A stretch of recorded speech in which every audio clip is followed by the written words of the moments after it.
Picture this. The greatest minds in human history, the masterminds behind democracy, theater, and the pillars of Western civilization, they all shared one secret about food.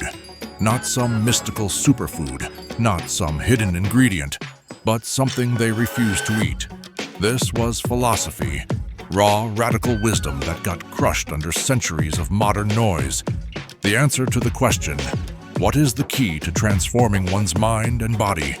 It's not some breakthrough discovery. It's an ancient truth we threw away.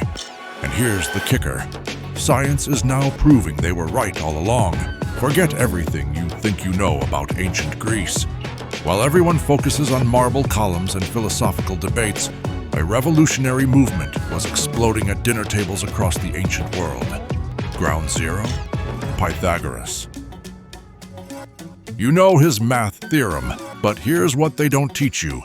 The Pythagorean diet rocked the ancient world. For centuries before the West even had a word for vegetarian, refusing meat meant living the Pythagorean way. This wasn't some casual lifestyle choice. This was the core belief of his secret brotherhood in Croton, built on metempsychosis, the soul's journey through infinite lives. Your soul is immortal. When you die, boom, you're reborn into a new body. Human, animal, doesn't matter. Suddenly that steak on your plate, it's potential cannibalism. The writer Xenophanes witnessed Pythagoras stop a man from beating a dog, shouting, "Stop! I recognize the voice of a friend." Animals weren't just creatures to Pythagoras. They carried souls, just like us. Add to this his explosive claim, meat makes you violent.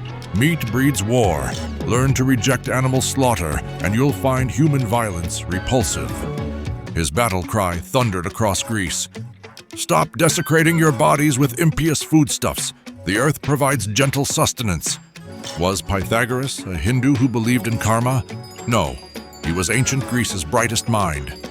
This ignited a philosophical firestorm. Plato jumped in with both feet. In his book, The Republic, he displayed his vision of the perfect society. Vegetarian, grains, fruits, vegetables. Add meat, you trigger a feverish state, one that demands more land, creates conflict, and unleashes sickness and war. The poet Empedocles painted the ultimate picture. All things were tame and gentle to humans, both beasts and birds, and kindness blazed bright. This wasn't just poetry. This was the Greek vision of humanity's golden age. Then came Plutarch with the most devastating attack on meat-eating ever written, on the eating of flesh. This wasn't gentle philosophy. This was intellectual warfare. I wonder, by what accident and in what state of soul the first man touched his mouth to gore and brought his lips to the flesh of a dead creature. Plutarch didn't hold back. He taunted meat-eaters. Think you're designed for it? Then kill the animal yourself. No weapons. Fall upon it and eat it still living, as animals do. He dropped truth bombs, our flat teeth, small mouths, proof that nature never designed us as carnivores.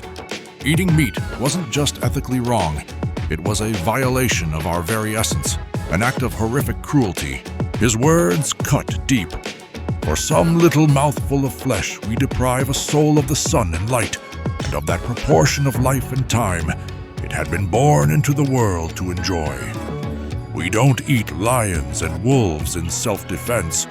We ignore these and slaughter harmless, tame creatures without stings or teeth to harm us, creatures that nature appears to have produced for their beauty and grace. His final challenge rings through history. How many plants grow for you? What vintages you gather? What wealth from the plains and pleasant sustenance from trees? You can live luxuriously without the stain of blood. Do you know that Hippocrates, the father of modern medicine, advocated vegetables and grains for mental stability? These weren't just thinkers. These were intellectual giants, throwing down a gauntlet to the world, blazing a path to clearer minds, healthier bodies, and peaceful societies. Even the Roman Emperor Marcus Aurelius stripped away the illusions, warning followers to remember that Meat is the dead body of a fish, of a bird, or of a pig. No noble facades, just raw truth about what's really on your plate. So, what was this mysterious diet that ancient Greek philosophers kept hidden from the masses? Shockingly, it was never a strict list of forbidden foods.